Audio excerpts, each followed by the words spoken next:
All right, Professor Russell, then clearly coming from someone who's been a proponent of this technology and now also the strongest voice saying, you know what, we have to move towards responsible AI. What's that one message that Professor Stuart Russell would give to AI companies, the large AI majors around the world, to regulators and policymakers, including those in India, and you're here, of course, to talk to many of them, and also to ordinary citizens who are still figuring out how much of AI they should embrace? So there's a lot of questions in one go, but let me start with ordinary citizens. I have children.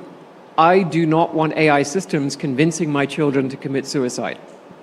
And that has happened to some people's children. Very and it's a tragedy. Yes. And we need to make sure that those responsible pay compensation and that it doesn't happen again.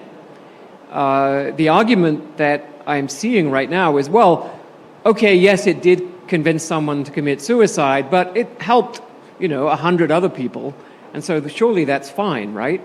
But if a psychiatrist said, well, yeah, I've helped 100 people, and yeah, I did convince that child to commit suicide, but I helped all those other people, he would still go to prison. Yeah. Right? This is not a valid moral argument for allowing a product to do that to a child.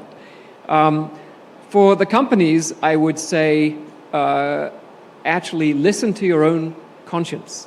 Some of the CEOs, in fact, pretty much all the leading CEOs, have admitted that there is this enormous risk to humanity.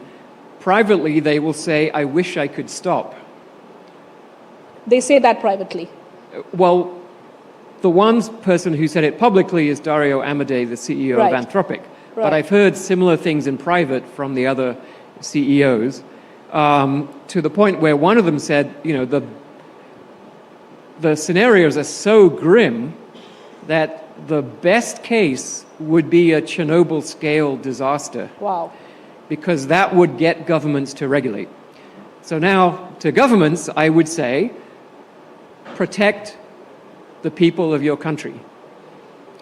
Look at what the risks are and set acceptable levels of risk for each of the types of consequence that we might be considering, and require that developers and providers prove that their products meet that acceptable level of risk.